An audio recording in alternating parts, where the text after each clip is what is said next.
কুল কুল হ্যাঁ। বা এত বড় কুল খাও ও খাও সেই এর কুল এই খেও না একটা কাঁচা টমেটো।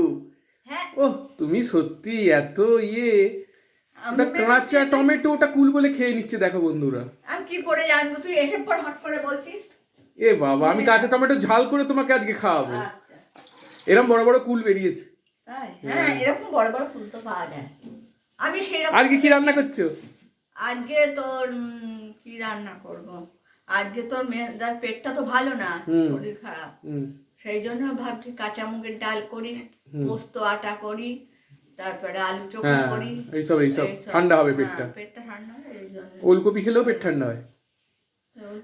আজকে আর ওলকপি করতে হবে না, ঠিক আছে, ভালো মেনু। আর ওইটা করে রাখছি। হ্যাঁ মেটে চচ্চড়ি মেটুলি।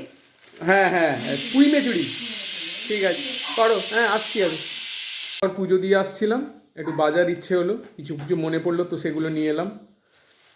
মেজ বৌদিকে কাঁচা টমেটো দিয়েছি, ওটা কুল, আমি বলেছি কুল বলে খেয়ে নিচ্ছে কাঁচা টমেটোটা। আমি আবার বারণ করলাম, নাও দেখো ওগুলো ঠিক আছে কিনা। আমি তুমি কিছু বলোনি, যেগুলো যেগুলো মনে পড়লো আমি নিয়ে এলাম। হ্যাঁ হ্যাঁ একদম 5 কিলো আটা।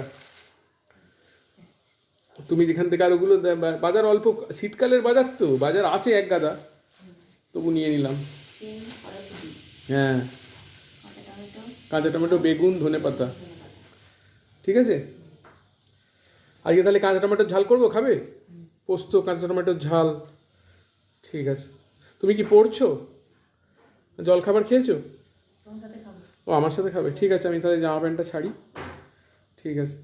জল খাবার নিয়ে বসে পড়লাম সকালের, পুজো দিয়ে এলাম বড় বাবার। এবার একটু মায়ের পোস্ত, একটু রুটি খাবে। ও রুটি যতই খাক ড্রাই ফ্রুট, রুটি খেতে পছন্দ করে, তাই না? তোমার কি কালকে পরীক্ষা? বাবা, কালকে অনার্স পেপার শুরু হচ্ছে না? বাবা, কালকে অনার্স পেপারটা কেটে গেলে চাপটা কমবে তোমার, তাই তো? শেষ পরীক্ষা 12 তারিখে। ঠিক আছে, তাড়াতাড়ি খেয়ে নাও, একটাও কথা বলো না, খেয়ে নিয়েই পড়তে বসে যাও, ঠিক আছে? না চাপ নিতে বলিনি, কিন্তু পড়াটা তো পড়তে হবে, ঠিক আছে। তাহলে আজকে কাঁচা টমেটোর ঝাল, পোস্ত, বেগুনটাও পোড়াই, তোমার ইচ্ছে যখন গেছে সব করে ফেলি, ঠিক আছে। টাটা। না কষ্টের কি আছে, তোমার জন্য কিছু করলে আমার কষ্ট হয় না। তুমি যে আমার জন্য সারা জীবন 20 বছর ধরে করছো, ঠিক আছে। টাটা টাটা বন্ধুরা।